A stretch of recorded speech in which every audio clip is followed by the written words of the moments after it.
What's up, folks? Good morning. Y'all, it is Thursday already. Can you believe that? It is already Thursday morning, man. It's Thursday morning already. I will say that it's pretty cool outside. I'm loving it. I'm here for it. Come on, somebody. I love this season, these seasons where we get the best of both worlds. We get the long days. There's two seasons where, at least here in Louisiana, we get the best of both worlds. We get the long days with the cool weather, and that happens right about now when we're going from summer to fall and when we're going from winter to spring. Come on, somebody. Y'all, I'm sorry. Y'all got to give me 1 second. Hit that share button while I'm gone.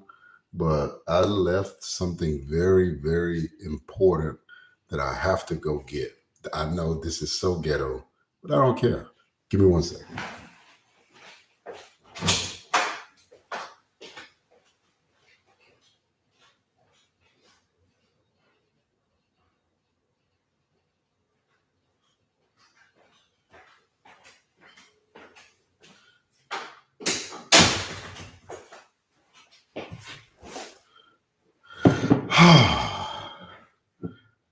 Y'all know I gotta have it. How did y'all know? Y'all putting coffee in the cup. How did y'all know? Y'all think y'all know me or something, bro? Y'all don't know me like that. Y'all think y'all know me, man. Y'all don't know me like that. I left my coffee, man. We can't do this without coffee. Yeah, it does feel like fall, D. It does, man. It feels amazing outside, and I'm here for it. I love when we get this kind of weather, man. I really do. Hit that share button if you hadn't done so already. Give us that thumbs up. Miss Jackie, you knew it? Y'all think y'all know me, man. Y'all think y'all know me too well, man. You know, I need to sip it. Oh, I gotta have something to sip when I'm being. You're right. You're right there, Driana. Yeah, yeah, yeah, yeah. I gotta have that cup, man. Thank you, Miss Margaret. I appreciate you. Thank you for the super chat. I appreciate it, man. We've been talking about how to win, right? Uh, how to win, man. And we're not just talking about how to win, like according to the world standards. We've been talking about how to win according to God's standards. Shanta, you knew it, huh? I guess y'all know me, man. How to win according to God's standards. Usually, like when I'm on Jumpstart, usually this is like my Jumpstart cup is like my second cup. But this morning I got a late start on the coffee, and so this is actually my first cup, and so like I need this coffee, or y'all might get past the grumpy on here. But we've been talking about how to win, man. Tag somebody who you think this might bless, and to listen to me. I'm gonna just dive right in, okay? We've been talking about consistency, how we have to be consistent, right?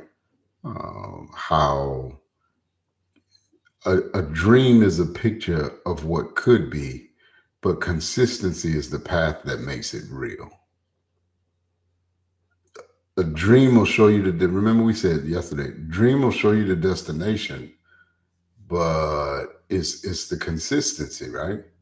That's going to drive the car. And we talked about how you just got to stay consistent. You want quiet consistency as opposed to the noise that we oftentimes see. We talked yesterday about how we don't want to worry about not seeing the results along the way. We talked about that tree that'll grow, and you don't really even see it until one day you do see it, and it's now the results are undeniable, right? And so, in that same vein, we also talked about how a lot of times you have to make priorities in order to be consistent. If everything is a priority, nothing is a priority. And sometimes we forsake what should be a priority because we take responsibility for things that God didn't make us responsible for. We allow the chaos in other people's lives to disrupt the consistency in our own lives. Let me rephrase that. We allow the chaos created by other people's lack of consistency,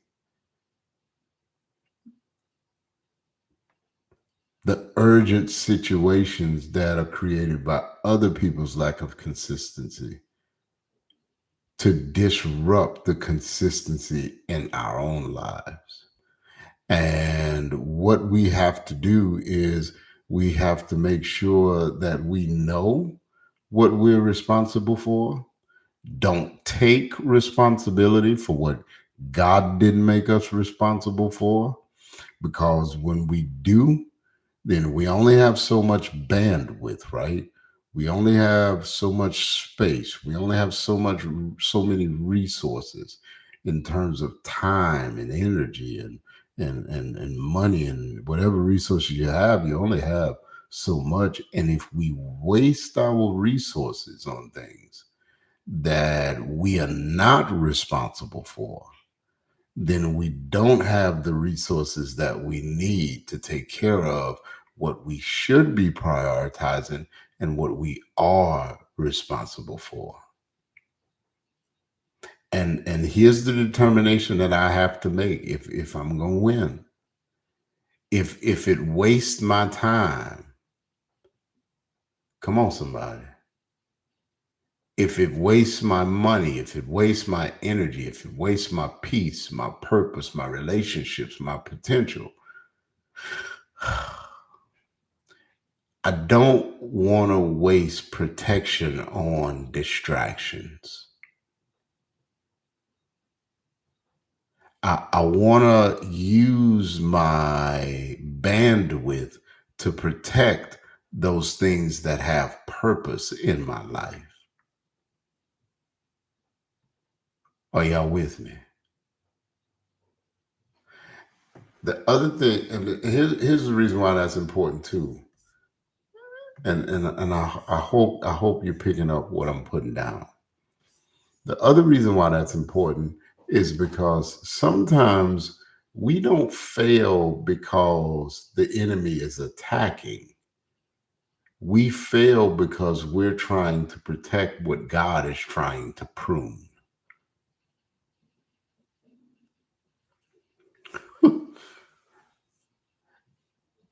It's not that we're not winning many times because Satan is attacking us.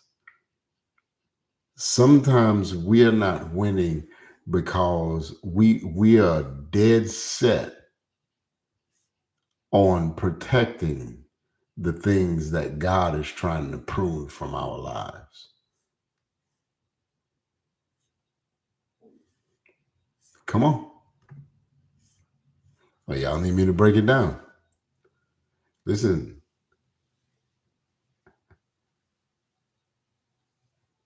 I'm wasting my potential on things that God didn't make me responsible for protecting. And then many times we turn around and we say the devil is attacking.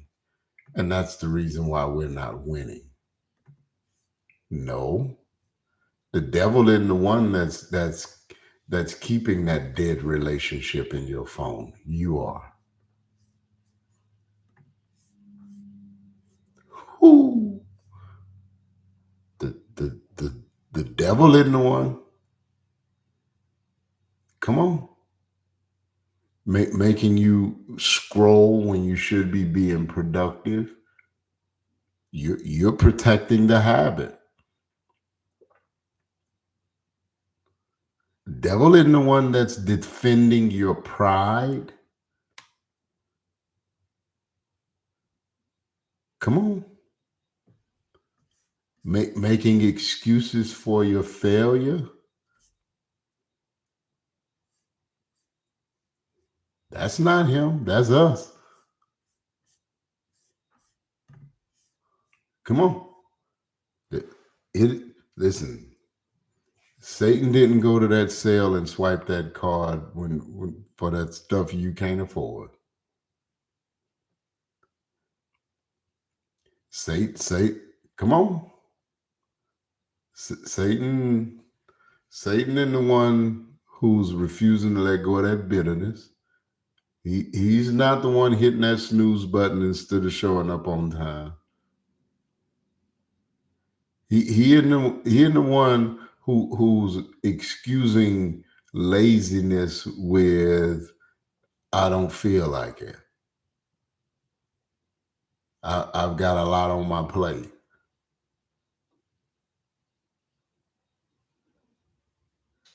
Listen, he isn't the one who's keeping us connected to those relationships that are draining us, that are not feeding anything positive into our lives.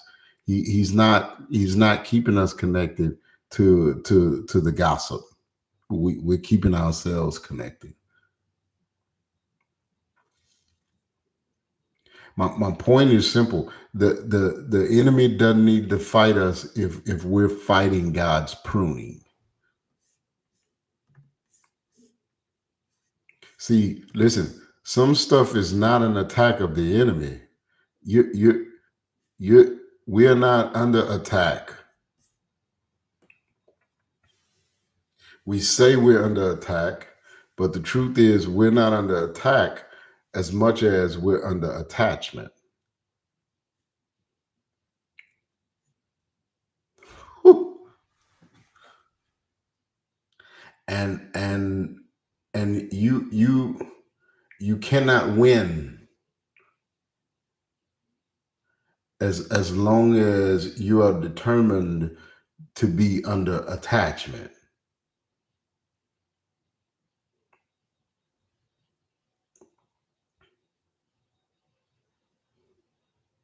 Come on, somebody.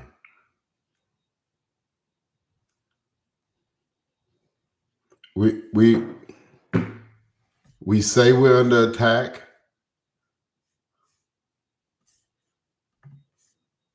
but the truth is we're under attachment. What is that, Pastor? It's the stuff that we won't let go of. The things that are killing our destiny. The things that are stopping us from being the greatest us that we could be. That although we can see that it's not good for us, although we know that it's not good for us, we refuse to release it. We refuse to let it go. Are y'all with me this morning? And we have to stop saying that we are under attack when the truth is we are under attachment.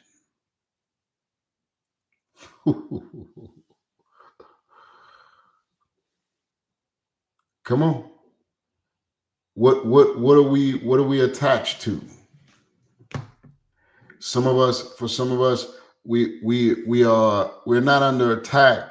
We are attached to toxic relationships. That's the reason why we're not winning. We're not growing because we are watering relationships that God has already cut down. Woo. What's the difference, Pastor, between being under attack and being under attachment? Well, when I'm under attack from my spiritual enemy, that's external resistance. When I'm under attachment, it comes from the inside. It's me. It's not them. It's not him. It's me. When I'm under attack from the enemy, my spiritual enemy is fighting me. When I'm under attachment, my spiritual enemy doesn't need to fight me because I'm fighting what God is pruning. I'm holding on to what God has clearly told me to let go of. Whew.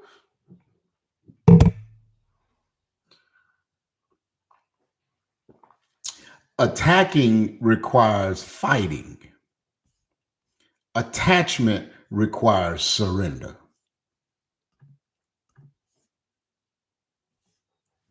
Whew. When the enemy is attacking, I've got to put my spiritual war clothes on. Thank you so much. I've got to put my spiritual war clothes on and go to war with him. When I'm fighting attachment, I have to take my sinful war clothes off and quit fighting the Lord. Oh, are you with me? It's not my enemy. Thank you, Damon. I appreciate the stars. It's not my enemy. It's me. And listen, if I'm gonna win, sometimes I have to go ahead and admit it's not an attack of Satan. It's my own attachments that's killing my potential.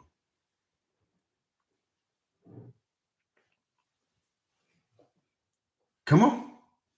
See, here's the thing. If I call every attachment an attack, now I'm wasting energy rebuking the devil instead of just releasing what God is trying to prune from my life. Come on. I'm come on. I'm pouring all on stuff. Come on. In casting out demons. I'm fighting. I'm fasting. God says, quit fighting. You see, the problem is not that you're fighting the enemy. The problem is you are your own worst enemy. And you have to quit fighting your spiritual enemy on some stuff and start surrendering to your heavenly Father.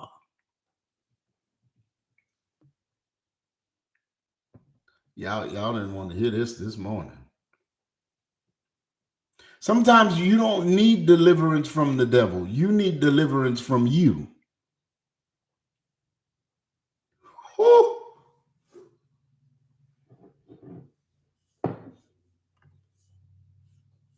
Come on. No, Pastor, I need deliverance from the devil. Well, you the devil. Hello, Satan. Yay!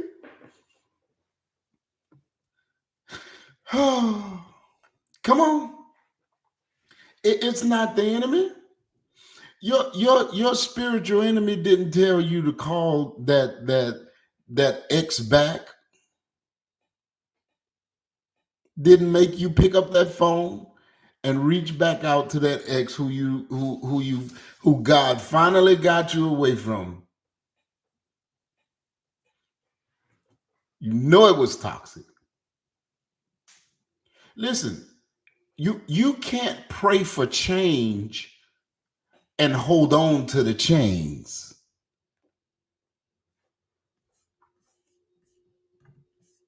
I'm gonna say it again.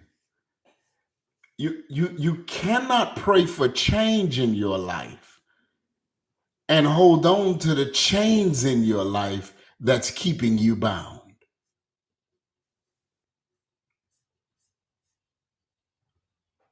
Come on. We have to stop protecting what God is trying to prune. God can't give you a new mindset if you're dead set on holding on to your old mindset. Whew. God is never going to bring you into a new season with the same old mindset. It it's Jesus said it's like putting new wine in old wineskins. It'll never hold it.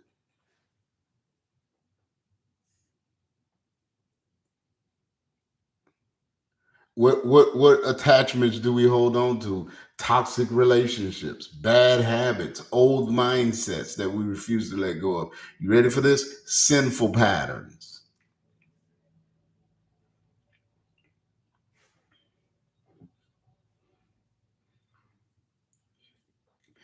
I'm looking at somebody. Well, somebody's looking at me right now.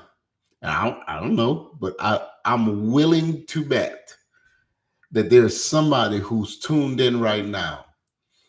Watch this. And you would say that the enemy is attacking your marriage. The enemy is attacking your relationship. When the truth is, the enemy is not attacking your relationship.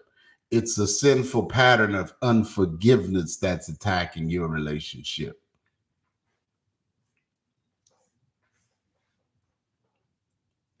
Your relationship is not catching hell because Satan is busy. Your relationship is catching hell because you won't let go of of the dead stuff. Whew. You keep defending your wrong. I know it's tough, but just I'm trying to help you.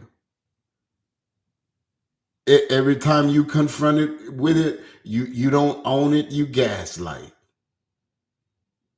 Well, you did this and you did that. And for others of us, it's not even that we defend our wrong, it's that we refuse to release the wrong that other people have done us.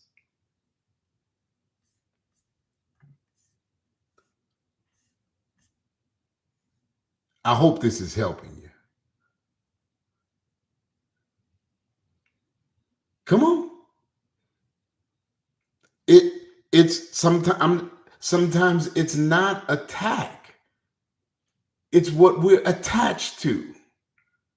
We attach ourselves to things, and that's why we don't win. We attach ourselves to things that God tries to get rid of in order to create the space for what we need to win. You think about it this way: how you only have so much bandwidth. We talked about that, right? So you can't hold on to everything you have and receive what God has for you. You can't hold on to everything that's already in your mind and receive what God has for you. There's no room. You can't hold on to everything that's already in your heart and receive what God has for you. There's no room. And if you can't receive what God has for you, you can't win.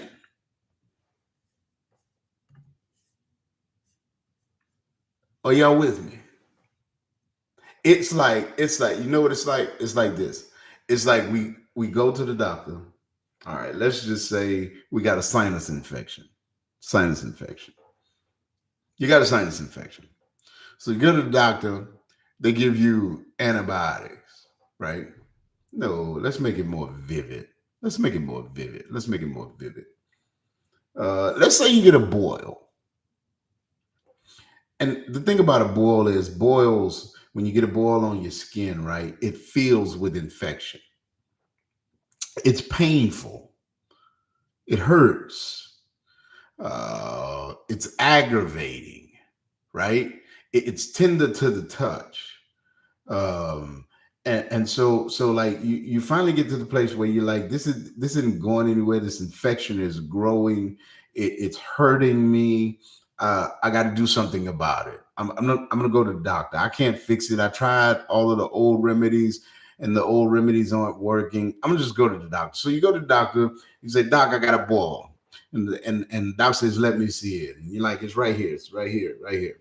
So the doc, looks under there, and he's like, oh, okay, I can get that out. So the doc does what he does, and he squeezes it, and all of this infection and nasty stuff shoots everywhere, right? And then the doctor steps out of the room. And when the doctor steps out of the room after getting the infection out, stay with me.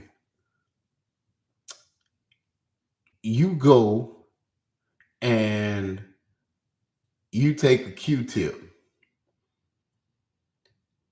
and you start wiping up the infection.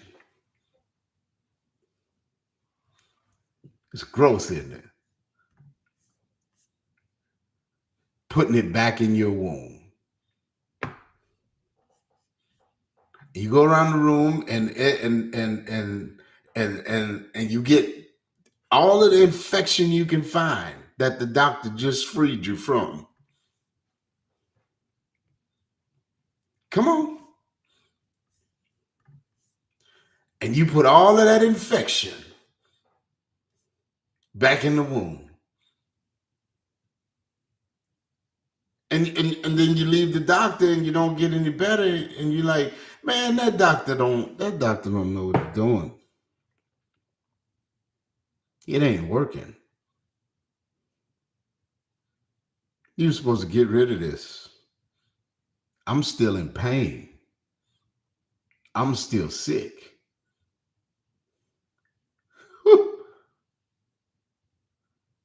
Why is it not working? It's because the doctor removed the infection, but you put it back in. The doctor got rid of it, but you put it back in. Watch this. You ready for this? Somebody said, that's gross, Pastor. I know. I know. Somebody said, that's nasty, Pastor. I know. I know. But how nasty is the stuff? How toxic is the stuff that God's trying to prune away from your life? How much infection do you have in your mind and in your spirit?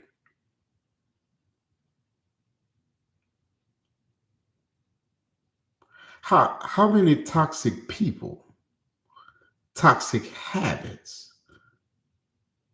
Come on.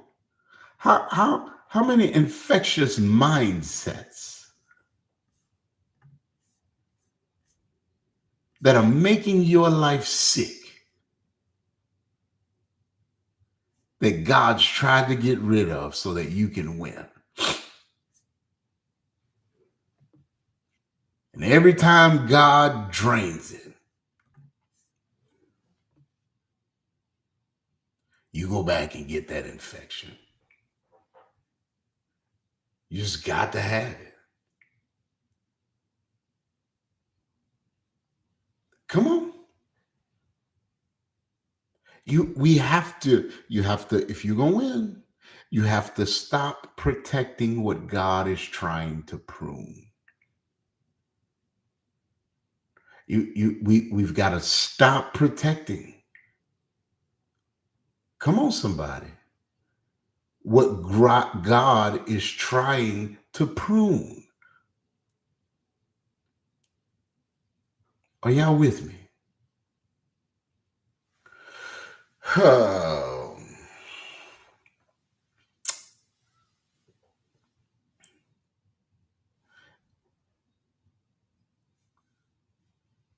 Here's another thing.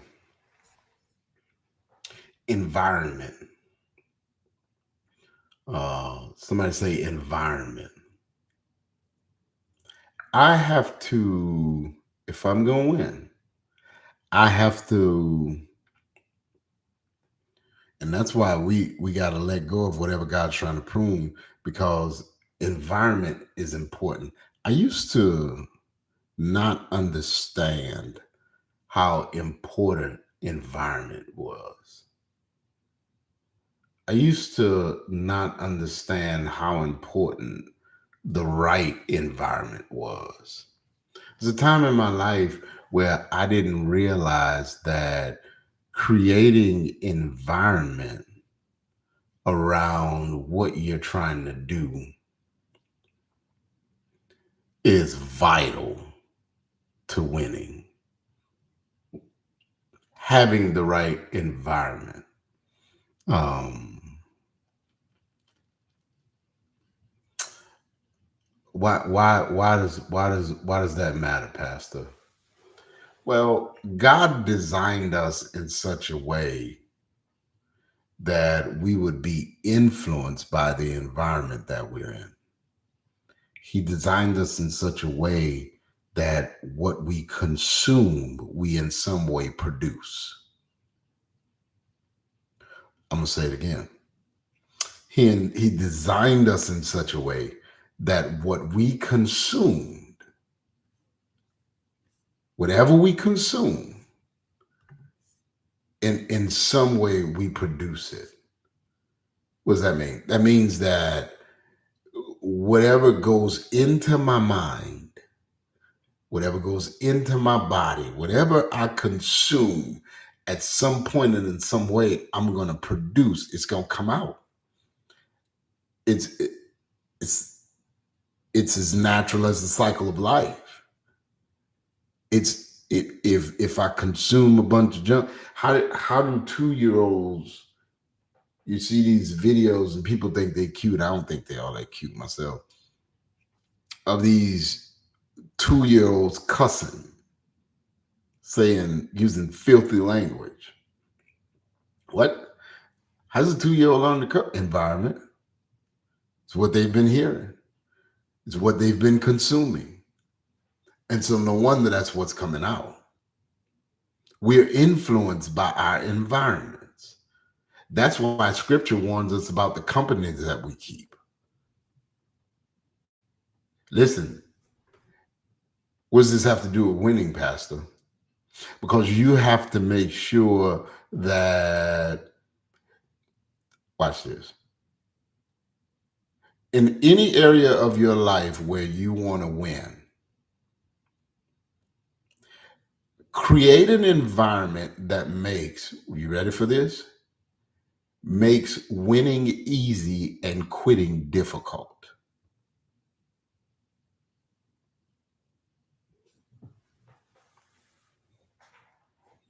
In any area of your life where you want to win, create environments that makes win. See, a lot of times we fail because our environment makes quitting easy, and our environment makes winning difficult. See, some stuff is not even as difficult as we think it is. But what makes it difficult is the fact that our environment doesn't help us win. Uh, on this weight loss journey, I had to create environment. Uh, what'd you do, Pastor? Well, many of you may not know this, but one of my habits that led to a lot of the weight gain that I have, I absolutely love Sprite. I love me some Sprite. Oh man, an ice cold green can, and don't let it be a fresh Sprite. Come on, the kind that give you that little, y'all know what I'm talking about. That little thing that, come on, y'all don't know what I'm talking about. Get that little, when you're drinking it and it's ice cold. What you call that when you drink it and it's ice cold and it's like, I don't know. Y'all know what I mean. I love it.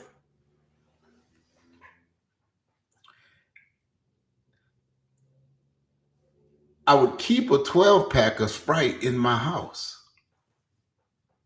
Joyce knew she went to the groceries. Listen, listen. Don't let me run out of Sprite. There you go, Miss Jen. That burn, man. Don't let me run out of Sprite. She knew. So watch this. Always have a 12 pack of Sprite in my house. For the longest time, I was trying to lose the weight. And I don't know if you know how much sugar is in soda. It's insane. I just couldn't lose weight. Eventually, what I had to do was I had to tell Joyce, look, don't buy no more Sprite. Don't buy any more sodas. As a matter of fact, like I don't want you to buy any soft drinks at all. Like, leave me no option except to drink water.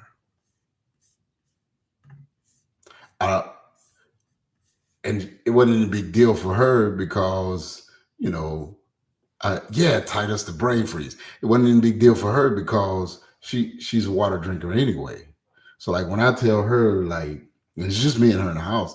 So when I tell her like don't bring no drinks in, like just water and coffee. Like that's how it was easy for her to do. She's like, okay. So now my only option at home is water. My I don't have any when I'm eating dinner, there's no what do you want to drink? All we have is water. Pastor, that seems kind of extreme. Yeah, but watch this though. 60 pounds later and a year later, I've broken the addiction. Come on, somebody. I might have a Sprite. I might have a Sprite. I might have a Sprite every couple of months. Pastor, how'd you do it? Watch this. I not willpower, environment.